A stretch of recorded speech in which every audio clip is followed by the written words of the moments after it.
Hello, welcome to another movie review.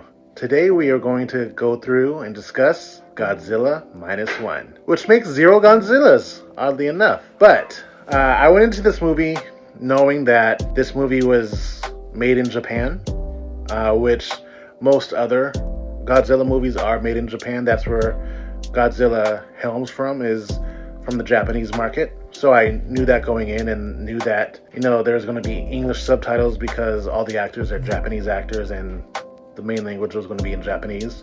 So I knew that and I was fine with that going in. Really, and oddly enough, reading the English subtitles didn't distract from the movie as much as I thought it would. I was able to follow along with the storyline. There were maybe a couple of lines where I missed, but generally I was able to keep up, and the words and whatnot went by slow enough for me to be able to understand and comprehend the storyline and what was going on and whatnot. And honestly, the story was written pretty well for it being a Japanese-based movie, based on American standards, because I'm more of an American movie viewer.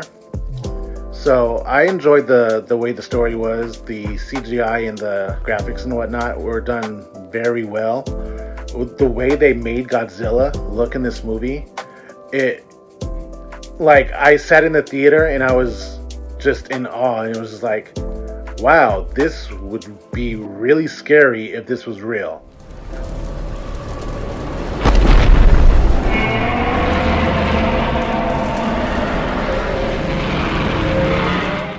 Kind of thing, it really sucked me in. Honestly, there was a couple of parts where, I was also sucked in emotionally, which I didn't expect. Especially towards the end.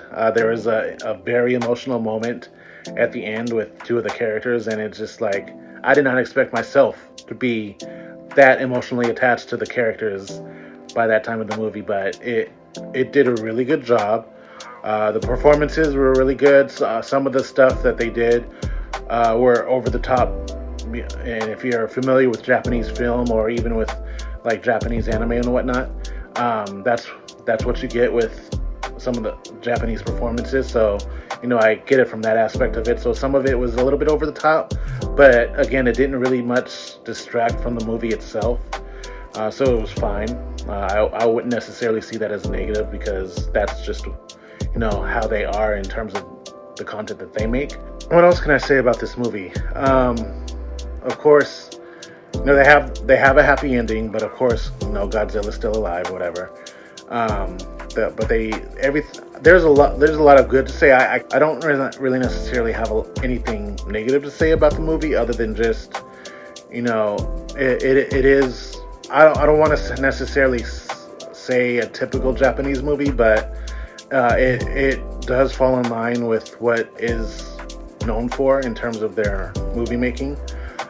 But that's the beauty of it. That's the creme de la creme, of this movie. That's what makes it special. And that's definitely what makes it a special Godzilla movie, is, the way they made it. And I thought it was really good. And I hate to do this, but I would definitely give this movie a 9 out of 10. The only reason why I'm not giving it a perfect 10 out of 10, and again, I hate to say this or do this, but it is solely because of the fact that there's no option for American voiceovers. Even if you're not using American actors, it would have, at least for me personally, just been nice to have the option to have American voice actors or an American dub for this movie. But that's just a very, very minor thing for me in regards to rating this movie. But I definitely give this a 9 out of 10. It was really that good. Anyway, let me know what you thought of the movie. Go ahead and leave a like if you liked it. Subscribe for more reviews, and I will catch you on the next movie review.